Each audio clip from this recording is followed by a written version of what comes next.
नमस्कार दोस्तों आप सभी का ब्राइट एजुकेशन चैनल यूट्यूब पर हार्दिक स्वागत है। पहला क्वेश्चन अपना रहेगा, इसका सॉल्यूशन हम करेंगे। धनात्मक पूर्णांकों के एक युग्म का योगफल 336 है और उसका महत्तम 21 है। ऐसे संभव युग्मों की संख्या बताइए। देखिए आपको क्या बताना है, युग्म क्या होता है, पेयर। तो यहाँ पर एक पेयर है और उस पेयर का अक्षेप कितना है, 21 है, और उसका सम कितना दिया गया है उस पेयर का, 336। तो हम कैसे करेंगे, देखिए हम उस पेयर को लेके चलते हैं x और y के साथ। x और y के साथ पेयर लेंगे तो क्या हो जाएगा, इसका अक्षेप आपको 21 लेना है तो हम क्या लिखेंगे, 21x और 21y। तो देखिए आप 21x और 21y लेंगे। अब जैसे आप 21x और 21y दो संख्याएं लेते हो, एक पेयर लेते हो, उसका सम कितना दिया गया, 336। तो आप क्या लिखेंगे, 21x प्लस 21y, दोनों को ऐड कर देंगे। अब 21x प्लस 21y बराबर क्या रख देंगे, 336। और इसके बाद क्या करेंगे, x प्लस y बराबर क्या हो जाएगा, 336 को हम किससे डिवाइड करेंगे, 21 से। यहाँ से आप इसको काटेंगे तब क्या आ जाएगा, 21 एकम 21 और 21 की 126 यानी 16 आ जाएगा। अब देखो यहाँ x प्लस वाई की वैल्यू कितनी आनी चाहिए, 16। अब इस जगह आपको क्या करना है कि दो ऐसे नंबर लेने हैं x और y जो क्या हो, को प्राइम नंबर हो। कैसे नंबर होने चाहिए, को प्राइम नंबर होने चाहिए। और को प्राइम नंबर वो होते हैं जिनका अक्षेप क्या होता है, 1 होता है। जैसे 2, यहाँ इसके अनुसार हम लेंगे तो 1 और 16। देखिए इन दोनों का अक्षेप कितना है, 1 है। तो अपने पास यहाँ पर दोनों का सम भी कितना आना चाहिए, 16 आना चाहिए। जैसे हम यहाँ पर अब ले रहे हैं जैसे 1 और 15। यहाँ से आप एक चीज़ देखिए कि सम कितना आना चाहिए, 16। तो 1 और 16 अगर लेंगे तो यहाँ पर जोड़ कितना हो जाएगा इनका, 17 हो जाएगा। तो ये पेयर हम नहीं लेंगे। यदि हम ये लेते हैं 1 और 15, इन दोनों को जोड़ेंगे तब कितना हो जाएगा, 16। और इनका अक्षेप कितना है, 1 है। तो इस तरह के जो हम पेयर बनाएंगे वो पेयर बना करके देखो, 1 और 15 16 हो जाएगा सम। यदि मैं यहाँ 2 लूँगा और ये 14, 2 और 14, 3 और 13, 4 और 12, 5 और 11, 6 और 10, इस तरह से जो नंबर हम लेंगे, 7 और 9, 8 और 8, 9 और 7, अब आगे ये रिपीट होना शुरू हो जाएगा। तो देखिए ये तो दोनों अलग अलग नंबर बने नहीं, ये सेम होगा तो इसको हम छोड़ देंगे। अब आप इनमें से चूज करो। यहाँ से हम ऐसे नंबर चूज करेंगे जिनका अक्षेप क्या हो, 1 हो। तो देखिए 1 और 15 का अक्षेप कितना है, 1 है। इसका अक्षेप 2 बनेगा, इसको छोड़ देंगे। 3 और 13 का अक्षेप क्या बन गया, 1। एक ये पेयर हो गया आपका, एक ये होगा। 4 और 12 का अक्षेप कितना बनेगा, 4, तो इसको नहीं लेंगे। अक्षेप कितना बनना चाहिए, 1। एक पेयर लेंगे 5 और 11। 6 10 का अक्षेप कितना हो जाएगा, 2, इसको नहीं लेंगे। एक क्या है, 7 और 9, इसका अक्षेप कितना, 1। एक ये पेयर लेंगे। तो देखो x और y की जो वैल्यू हमें 1 और 15, 3 और 13, 5 और 11, 7 और 9 में से लेनी है, जिनसे ये नंबर भी बन जाएंगे और आप इनके पेयर भी बता सकते हो। टोटल कितने पेयर हो जाएंगे, इनको आप काउंट कर लो, 4। इन टोटल पेयर कितने बनेंगे, 4 पेयर बन जाएंगे। यानी कितने युग्म बनेंगे, 4। तो बहुत बढ़िया टाइप है ये। इसमें आपको बस यही समझना है कि अगर आपसे युग्म पूछे तो आप इतने बताएंगे, इनको काउंट करिए। यदि आपको ये पूछा जाए कि वो नंबर नहीं हो सकते, यदि आपको नंबर बनाना है तो आप इस पेयर को यहाँ मल्टीप्लाई करते रहिए। जैसे आपको 1 और 15 लेना है तो ये 21 और 21 गुणा 15 आप करेंगे तो यहाँ पर क्या आ जाएगा, एक नंबर तो आ जाएगा 21 एकम 21 और दूसरा क्या आ जाएगा, 15 एकम 15, 315।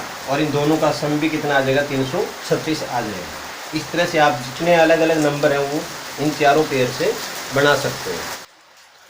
नेक्स्ट जो क्वेश्चन है 2 नंबर, देखिए 2 पुरुष और 3 महिलाएं एक काम को 10 दिन में कर लेते हैं, जबकि 3 पुरुष और 2 महिलाएं उसी काम को 8 दिन में करते हैं। तो 2 पुरुष और 1 महिला उस काम को कितने दिन में करेंगे।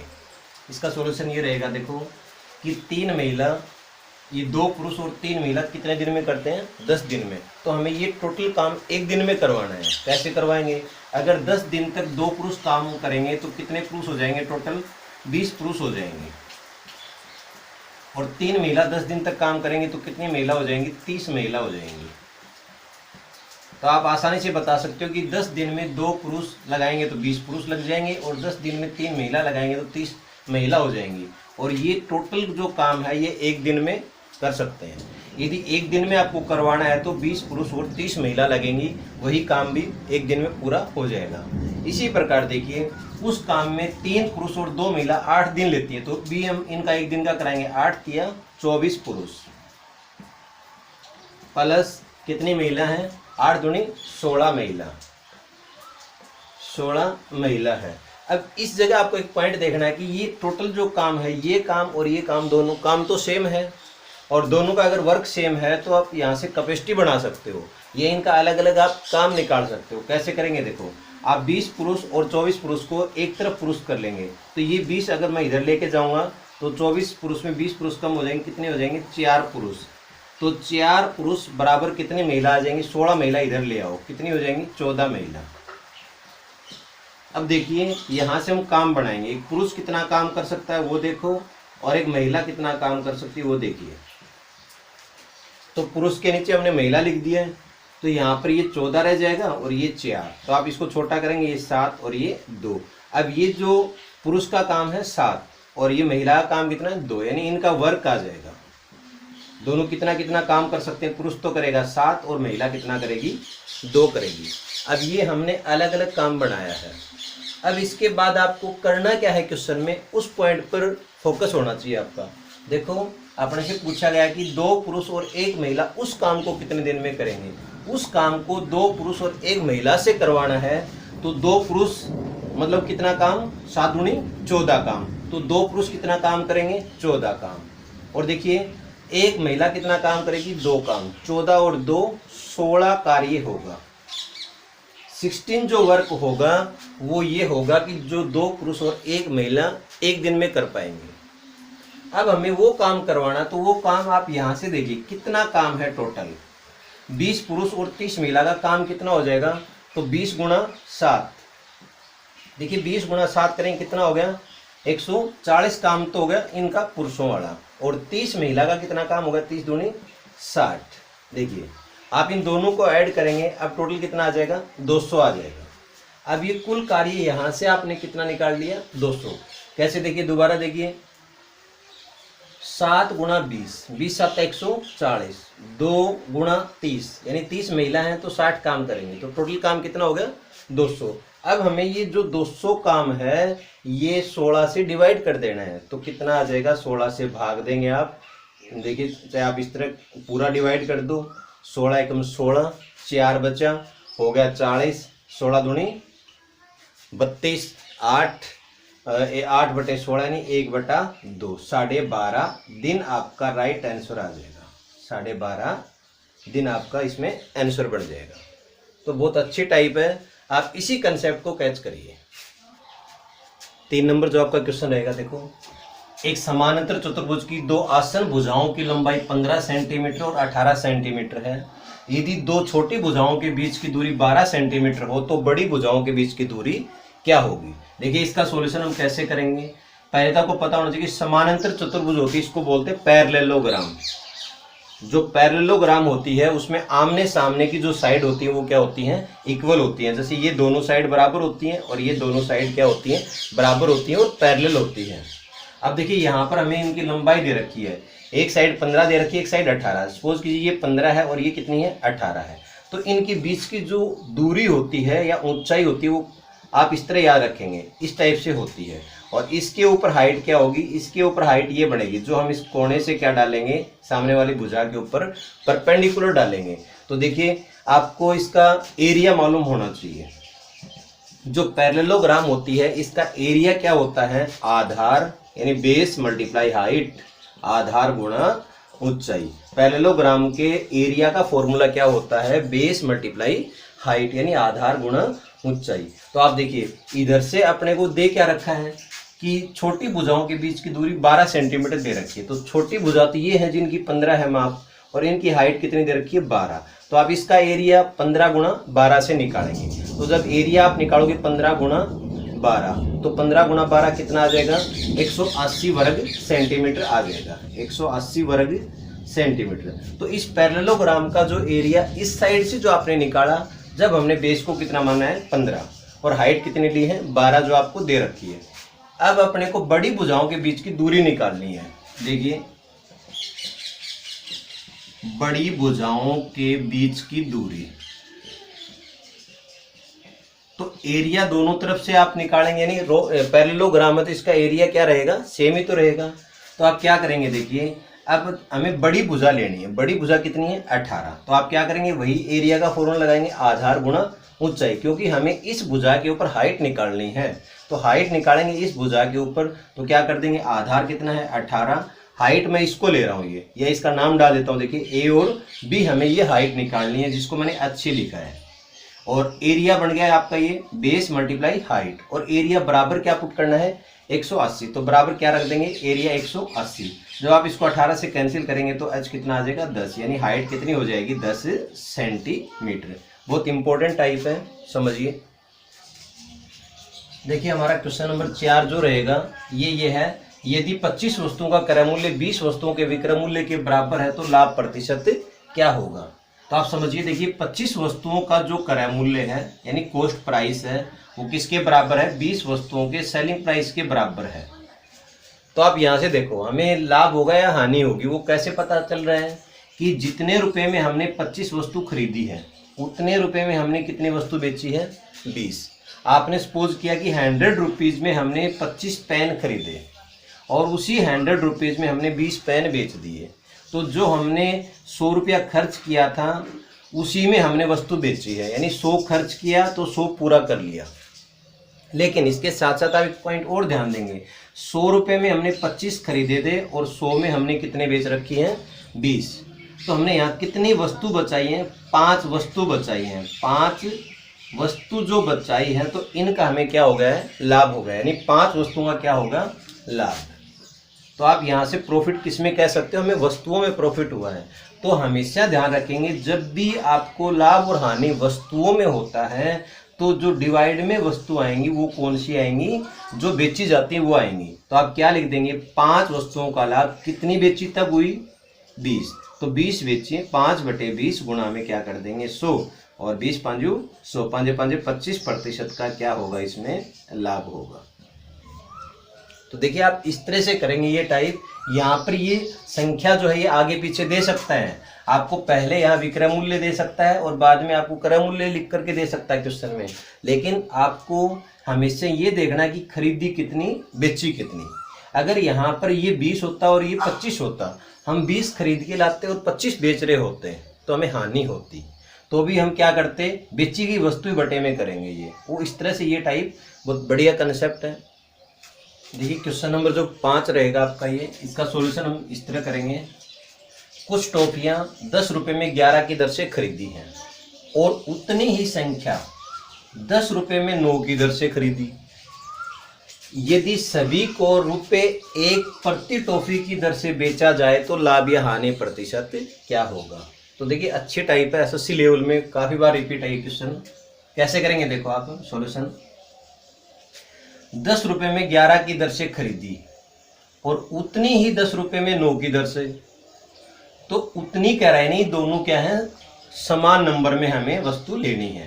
तो आप समान नंबर कैसे बनाएंगे देखो, आप यहाँ से ये करिए, ये वस्तु है 9 और ये वस्तु है कितनी 11, तो आप टोटल जो वस्तु लेके चलेंगे वो कितने लेके चलेंगे 99 वस्तु लेके चलेंगे जो हमने 10 रुपये में 11 की दर से खरीदी है, और 99 वस्तु हम वो लेके चलेंगे जो हमने 10 रुपये में 9 की दर से खरीदी है। तो आप देखिए पहले हम ये जो वस्तु है 99 वस्तु, इस 99 वस्तुओं को रुपए में हम कैसे रुपया बनाएंगे। 10 रुपये में 11 की दर से खरीदी, तो आप ये बताओ यहाँ हमने कितना खर्च कर दिया, 11 वस्तुओं का हमने 10 रुपया दिया, तो 99 वस्तुओं का हम कितना रुपया देंगे 90 रुपया देंगे। दोबारा देखो 99 को मैंने 11 से भाग कर दिया, कितना आया 9 आया, तो 9 गुणा में 10 कर देंगे, यानी हमने कितना रुपया खर्च कर दिया 99 वस्तुओं के ऊपर हमने 90 रुपया खर्च कर दिया है। और ये दूसरी जो प्रकार से हमने जो खरीदी है उतनी वस्तु 99 वो 10 रुपये में 9 की दर से खरीदी है, तो यहाँ हमने कितना खर्च कर दिया। देखिए 9 वस्तुओं के हम जब 10 रुपया दे रहे हैं तो 99 वस्तुओं को हम कितना रुपया देंगे, यानी वस्तु 11 गुना हो गई तो 11 गुना 10 कितना रुपया देंगे, 110 रुपया हम खर्च करेंगे। तो अब आपने टोटल खर्च कितना कर दिया, 90 और 110 कितना खर्च कर दिया, 200 रुपया आपने खर्च कर दिया।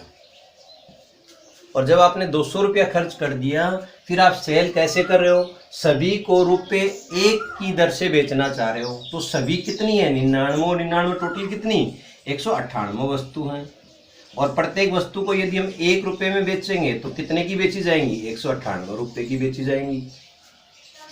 आपने जब 200 रुपया खर्च किया और 198 रुपये में आपने बेची है, तो आपको लॉस कितना हुआ, 2 रुपये का लॉस हुआ। तो लॉस जो है यानी हानि हो रही है, और हानि कितने रुपए की हुई, 2 रुपये की हानि हो रही है। देखो हमने 200 रुपये इस हिसाब से खर्च किया था और इस तरह हमने बेचा, तब 198 में बेची गई।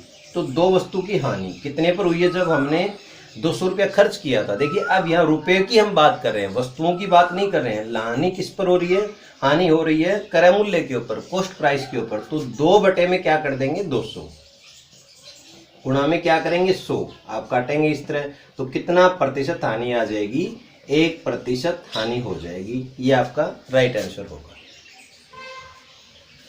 छठा जो क्वेश्चन आपका रहेगा, ये रहेगा ट्रिग्नोमेट्री का। देखिए cot 10 degree, cot 20 degree, cot 60 degree, cot 70 degree, cot 80 degree का मान क्या होगा। तो इसका सॉल्यूशन आपको इस तरह करना है, कोट 10 डिग्री है, कोट 20 डिग्री है, कोट 60 डिग्री है, कोट 70 डिग्री है और कोट 80 डिग्री है। यदि आपको बिल्कुल ही फास्ट ट्रिक से करना है तो आप इसमें टोटल नंबर गिनिए कितने, 1 2 3 4 और 5 हैं। तो आप इसमें बीच की संख्या रख लो, बीच की संख्या कितनी है, कोट 60। तो आपका आंसर क्या आएगा, कोट 60 आ जाएगा। कोट 60 की जो वैल्यू हो वो आपका आंसर आ जाएगा। देखिए अगर हम इसको थोड़ा समझेंगे तो क्या करेंगे, देखो तरीका, कोट 10 डिग्री जो है, कोट 10 डिग्री को हम क्या लिखेंगे, देखो कोट जो 10 डिग्री होता है, इसको यदि मैं ये लिखता हूँ कोट 90 - 80, और इसको क्या लिखता हूँ, कोट 90 - 70, और इसको मैं सेम लिख देता हूँ क्योंकि इसकी वैल्यू अपने मालूम होती है, कोट 60। और इसको मैंने ऐसे लिख दिया, कोट 70 डिग्री और कोट 80 डिग्री लिख दिया है। अब आप देखिए यहाँ से कोट 90 के ऊपर किस में चेंज होगा, 10 में बदली हो जाएगा। तो आप क्या लिख सकते हो, 10 80 डिग्री, इसको क्या लिख देंगे, 10 70 डिग्री, इसको क्या लिख देंगे, कोट 60 डिग्री, ये क्या लिखा जाएगा, कोट 70 डिग्री, और ये क्या लिखा जाएगा, कोट 80 डिग्री। तो आप इसका सॉल्यूशन यदि बना रहे हो, इसको आप बेसिक से समझना चाह रहे हो, तो आपको ये करना पड़ेगा, एंगल को चेंज करना है, कोट को 10 में बदली कर लेंगे, 90 के ऊपर है। अब देखो 10 80 जो होता है, इसको हम क्या लिख सकते हैं, 1/कोट 80, 1/कोट 80। और यदि मैं इनका पेयर बनाऊं, इस कोट 80 का और इस 1/10 80 का बनाऊंगा, तो ये कोट 80 इसके साथ में लग जाएगा, और ये लगता है यहाँ पर कितना बन जाएगा, 1 हो जाएगा। और इसी तरह ये 10 70 और कोट 70 है, ये भी कितना हो जाएगा, ये भी आपका कितना बन जाएगा, 1 बन जाएगा। तो ये भी 1 हो गया। अब अपने पास केवल क्या बचेगा, कोट 60 डिग्री। अब देखिए आपको कोट 60 की वैल्यू पता होना चाहिए। अब ये जो मैंने आपको बताया था कि 10 जो होता है ना, 10 की आपको वैल्यू मालूम होनी चाहिए। 10 की वैल्यू क्या होती है, देखिए 10 0 होती है, और 10 30 डिग्री कितना होता है, 1/√3 होता है। 10 45 कितना होता है, 1 होता है। और 10 60 कितना होता है, √3 होता है। और 10 90 क्या होता है, इन्फिनिटी होती है। यदि आपको साइन कोस और tan भी मालूम है तो भी आप ये सारी वैल्यू निकाल सकते हो। देखो कोट 60 है, वो किसका अपोजिट है, ये अपोजिट है tan 60 का। तो tan 60 हमारा कितना है, √3 है। तो कोट 60 कितना हो जाएगा, उसका अपोजिट हो जाएगा, यानी आपका आंसर क्या हो जाएगा, 1/√3। ये आपका राइट आंसर होगा। ये इसका एक्सप्लेनेशन है। अदरवाइज आप इस तरह के जो क्वेश्चन आते हैं उनमें बीच की संख्या देखिए, बीच की संख्या क्या है यहाँ पर, जैसे कोट 60, तो आपको डायरेक्ट आंसर बोलना है कि कोट 60 की वैल्यू इसका आंसर होगा। और कोट 60 की वैल्यू क्या होती है, 1/√3 होती है। 7 नंबर क्वेश्चन जो है ट्रिग्नोमेट्री में, आप देखिए इसका सॉल्यूशन क्या रहेगा। ट्रिग्नोमेट्री का 7 नंबर क्वेश्चन है आपका ये, sign square 5 degree, sine square 10 degree, sine square 15 degree plus, और लास्ट में क्या दिया गया, sign square 85 degree plus sine square 90 degree. तो आपको यहाँ पर पेयर कैसे बनाना है, देखिए सबसे पहले तो हम ये संख्या गिनेंगे, टोटल कितने नंबर बनेंगे, 5, 10, 15 से लेकर 90 तक टोटल नंबर कितने बन जाएंगे, 18 नंबर बन जाएंगे टोटल। 18 में यदि हम पेयर बनाना चाहते हैं तो इस फॉर्मूले से आपको पेयर बनाना पड़ेगा, sign square theta plus cos square theta का जो फॉर्मूला है जिसकी वैल्यू कितनी होती है 1, आपको इस तरह का एक पेयर बनाना पड़ेगा। और वो पेयर कैसे बनेगा, देखिए यदि मैं यहाँ पर ये लेता हूँ साइन स्क्वायर 5 डिग्री लेता हूँ, तो इसको मैंने लिख दिया साइन स्क्वायर 5 डिग्री, तो इसके साथ ही मेरे को क्या लिखना है, कोस स्क्वायर 5 डिग्री आना चाहिए। अब कोस स्क्वायर 5 डिग्री हम कैसे बना सकते हैं, अब उसके लिए हमें थोड़ा सा ध्यान रखना है कि जो साइन स्क्वायर 5 डिग्री है और साइन स्क्वायर 85 डिग्री है, 5 और 85 का जोड़ कितना बन रहा है, 90। तो क्यों ना हम इसको इसके साथ में पेयर बनाएं, यदि हम इसका इसके साथ में पेयर बनाएंगे तो ये क्या बन जाएगा, जो साइन स्क्वायर 85 है हम इसको ये लिखेंगे, एक बार समझिए, साइन स्क्वायर 90 माइनस 5 हम इसको लिख देंगे। तो यहाँ से क्या बन के आएगा, sine square 5 degree plus sine square, sine 90 पर किस में चेंज हो जाएगा, कोस में, तो कोस स्क्वायर कितना हो जाएगा 5 डिग्री बन जाएगा। तो देखिए हमने दो संख्या साइन स्क्वायर 5 डिग्री और साइन स्क्वायर 85 डिग्री दो नंबर को लेकर के हमने कितनी वैल्यू बना ली, sine square theta plus cos square theta की वैल्यू कितनी होती है 1। तो इस तरह से हमने इसकी वैल्यू कितनी निकाल ली 1। अब आप देखिए यदि हम यहाँ टोटल 18 नंबर देख रहे हैं, 18 में एक नंबर साइन स्क्वायर 90 डिग्री हमें मालूम होता है, साइन 91 होता है, तो एक तो आप इस नंबर को ले लो अलग से, और एक जो इनके बीच में क्या आएगा साइन स्क्वायर। देखो हमें तो यहाँ तक पेयर बनाना है, अब वो कैसे बनेगा, पहली संख्या और लास्ट, सेकंड लास्ट, इस तरह से हम लेते आएंगे संख्या। और आप इस तरह से ये संख्या लोगे तो 18 में से एक संख्या हमने ये छोड़ दी है, तो पीछे कितनी संख्या बची है, 17 संख्या बची है पीछे। तो 17 में जैसे हम एक पहली और एक लास्ट, सेकंड और सेकंड लास्ट आप लोगे तो बीच में एक संख्या बच जाएगी, और वो क्या बच जाएगी, वो बच जाएगी साइन स्क्वायर 45 डिग्री। तो वहाँ तक आपकी इस तरह के टोटल पेयर कितने बन जाएंगे, 8 पेयर बन जाएंगे। तो इसलिए आप 1 गुणा में 8 करेंगे, कितनी वैल्यू बनेगी ये 8। अब इस 8 में प्लस हमें क्या करना है, साइन स्क्वायर 45 डिग्री और प्लस ये साइन स्क्वायर 90 डिग्री, ये आपको इसमें और ऐड कर देना है। देखिए ये क्या हो जाएगा 8 प्लस साइन स्क्वायर 45 कितना होता है, साइन 45 की वैल्यू क्या होती है 1/√2, और इसका स्क्वायर करेंगे क्या हो जाएगी 1/2, और साइन 90 कितना होता है 1 होता है, 1 का स्क्वायर करेंगे 1। तो आपका राइट आंसर क्या आ जाएगा 9 सही, यानी 9 सही 1/2 आपकी करेक्ट वैल्यू आ जाएगी, जो आपका आंसर होगा। 8 नंबर जो क्वेश्चन है देखिए, यदि x + 1/2x = 2 दिया गया है और x is not equal to 0, then the value of 8x³ + 1/x³। तो हम कैसे करेंगे इसका सॉल्यूशन, देखिए इसके सॉल्यूशन में सबसे पहले आपको क्या देखना है कि ये जो नंबर हमें दिया गया है इसका क्यूब करने से ये आ सकता है।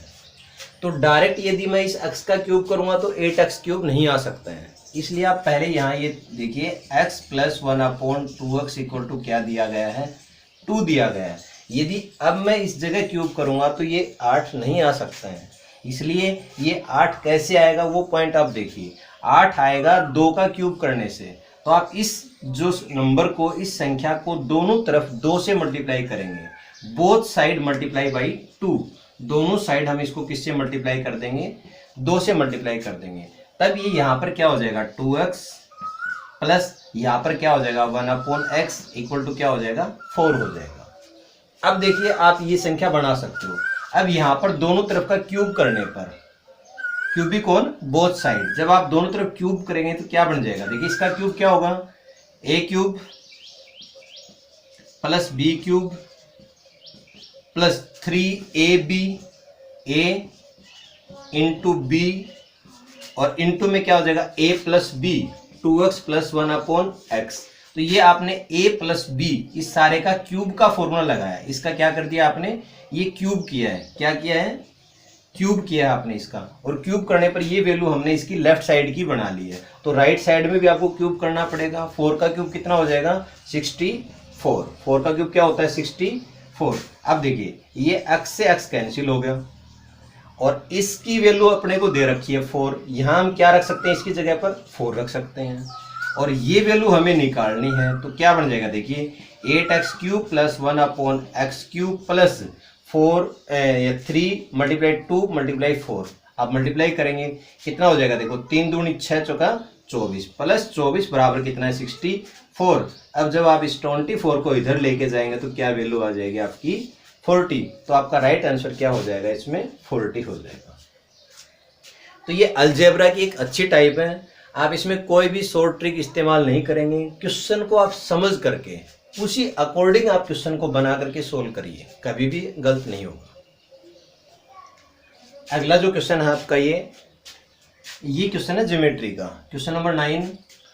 एक वृत्त की जीवा की लंबाई, जीवा होती कॉर्ड होती है वृत्त में, की लंबाई वृत्त की त्रिज्या के बराबर है, तो इस जीवा द्वारा वृत्त के दीर्घखंड में बनाया जाने वाला कोण क्या होगा। तो देखिए इसका सॉल्यूशन बहुत अच्छी टाइप है, ये भी आप ज्योमेट्री में आप जो कैसे समझेंगे, देखो एक वृत्त है, एक सर्कल आप बनाएंगे इस तरह, एक सर्कल है ये, और इस सर्कल का ये सेंटर है, आप इसकी ये जीवा है, इसकी कोण जो दी गई वो ये दी गई है, और इसकी जो लंबाई है वो इसकी रेडियस के क्या है बराबर है। इसका मतलब ये जो इसकी रेडियस है आर आर आर, ये तीनों साइड क्या हो गई इसकी इक्वल हो गई है। तो इक्वल हो गई तो ये जो ट्राइंगल आपने बनाई है ये ट्राइंगल कैसी बन जाएगी आप खुद देखेंगे, इक्विलैटरल हो जाएगी। और अगर इक्विलैटरल है तो ये इनका प्रत्येक जो एंगल है each angle will be 60 degree. Then the angle on its circumference is, तब इसका जो परिधि पर बना हुआ कोण है वो कितना होगा। यदि इसके सेंटर का एंगल है वो 60 डिग्री है तो इसकी सरकमफ्रेंस के ऊपर जो जीवा है ये एंगल बनाएगी, वो कितना एंगल बनाएगी। एक थ्योरम होती है कि जो जीवा होती है, जो कोर्ड होती है, वो सरकमफ्रेंस पर जितना एंगल बनाती है उससे डबल एंगल वो कहाँ बनाती है, उसके सेंटर पर बनाती है। तो आप ये भी कह सकते हो कि सेंटर पर जो एंगल है उसका आधा क्या होगा, सरकमफ्रेंस का एंगल होगा। तो आप यहाँ पर क्या कह सकते हैं 30 डिग्री। तो ये जो एंगल होगा ये इसका कितना होगा 30 डिग्री। तो आपसे ये पूछा गया था कि वृत्त के दीर्घखंड में बनाया जाने वाला कोण कितना होगा। दीर्घखंड यानी ये जो भाग है, एक तो वृत्त का ये हिस्सा है जो नीचे वाला है ये, और एक इसके ऊपर वाला भाग है, तो ये क्या हो जाएगा दीर्घखंड। तो दीर्घखंड में बनाया गया कोण कितना आ जाएगा 30 डिग्री, यानी दीर्घखंड का कोण कितना आ जाएगा 30 डिग्री आ जाएगा। तो आपको यही पॉइंट याद रखना है कि केंद्र पर बना कोण, केंद्र पर एक ही जीवा द्वारा बनाया गया कोण परिधि पर उस जीवा द्वारा बनाए गए कोण का दुगना होता है। अतः परिधि का कोण कितना आ जाएगा, इसका आधा होगा, आधा मीन्स कितना हो जाएगा 30 डिग्री, जो आपका राइट आंसर होगा। दोस्तों आप सभी को ये जो टॉपिक पढ़ाए जा रहे हैं ये एक क्लास कोचिंग क्लास के मेथड से पढ़ाए जा रहे हैं, तो आप हमारे चैनल को अधिक से अधिक सब्सक्राइब करवाएं। आप अपने सर्कल में कम से कम 10 जो आपके कांटेक्ट में पढ़ने वाले विद्यार्थी हैं, आपके दोस्त हैं, उन तक आप पहुंचाएं और उनसे सब्सक्राइब करवाएं, अधिक से अधिक लाइक करवाएं, क्योंकि ये जो टॉपिक हैं ये एज इट इज़ क्लास के अकॉर्डिंग हो रहे हैं और आपको कंप्लीट जो टॉपिक होते हैं उनकी अलग अलग टाइप आपको करवाई जा रही है और बहुत ही मोस्ट इम्पोर्टेंट टॉपिक रहते हैं, इसलिए आप अधिक से अधिक लाइक करें, सब्सक्राइब करें। अगला जो अपना क्वेश्चन रहेगा क्वेश्चन नंबर 10। देखिए एक गोलार्ध और एक लंबवर्तीय बेलन की ऊंचाई और आयतन बराबर है तो उनकी त्रिज्याओं का अनुपात क्या होगा। तो बहुत अच्छा क्वेश्चन है, आप देखिए एसएससी लेवल में काफ़ी बार रिपीट है ये टाइप भी। एक गोलार्ध यानी आधा गोला, आधा गोला को इंग्लिश में बोलते हैं हेमिस्फीयर, तो आप इसका हेमिस्फीयर और ये क्या है लंबवर्तीय बेलन, बेलन क्या होता है सिलेंडर होता है, इनकी ऊंचाई क्या है बराबर है और आयतन क्या है बराबर है और उनकी त्रिज्याओं का अनुपात हमें निकालना है। मतलब त्रिज्या बराबर नहीं दे रखी है, सिर्फ आपको क्या दिया गया है, अर्ध गोला है उसकी और बेलन की ऊंचाई क्या है बराबर है। जैसे देखिए हम बना रहे हैं, ये एक हेमिस्फीयर है और ये क्या है, एक सिलेंडर है जो हमने ये बना दिया। देखिए इन दोनों की जो हाइट है इसमें भी आर है और इसकी जो एच है वो इक्वल टू क्या है आर है, ये दोनों के बराबर है। लेकिन आपको ये नहीं कहा गया क्वेश्चन में कि इनकी रेडियस बराबर हो, ये नहीं कह रखा है। और सेकंड पॉइंट आपको क्या बताएगा कि इनका आयतन क्या है बराबर है। तो देखिए आप क्या करेंगे, अर्धगोले का आयतन हेमिस्फीयर का वॉल्यूम क्या होता है 2/3 pi r cube equal to cylinder का वॉल्यूम क्या होता है पाई आर स्क्वायर एच। अब देखिए यहां पर हमें क्या करना है 2/3 पाई आर क्यूब बराबर देखिए पाई। अब देखो यहां पर ये अर्धगोले की इसमें हाइट भी है और रेडियस भी है। तो हम यहाँ पर ये जो आर है मैं इसको थोड़ा अलग कर देता हूँ, देखिए इसको कैपिटल आर में लिख देता हूँ pi r square h, pi r square. यहाँ पर जो एच है, ये जो एच इक्वल टू हमने क्या ले रखा है आर ले रखा, तो मैं इसकी जगह पर क्या पुट करूंगा आर। अब देखिए आप इसको पाई से पाई को कैंसिल कर दो और ये जो आर है ये आर, यहाँ आर क्यूब है इसमें एक आर खत्म हो जाएगी, तो यहाँ क्या बचेगी आर स्क्वायर बच जाएगी। तो आप क्या लिख सकते हैं, देखिए ये आर स्क्वायर अपॉन ये इधर हम क्या ले आएंगे आर स्क्वायर ले आएंगे और बराबर क्या चला जाएगा 3 ऊपर हो जाएगा और 2 नीचे आ जाएगा, यानी R upon R, R upon R. यानी इनकी त्रिज्याओं का जो अनुपात होगा, जो अर्धगोला और बेलन की त्रिज्याओं का अनुपात क्या होगा, देखिए इधर स्क्वायर है तो मैं इसको किसके नीचे लिख दूंगा रूट के नीचे लिख दूंगा √3/√2। आपका ये राइट आंसर हो जाएगा √3/√2। तो ये इसका आंसर होगा। बहुत अच्छी टाइप है, तो आपका बहुत बहुत अधिक धन्यवाद। अधिक से अधिक सब्सक्राइब करें, लाइक करें।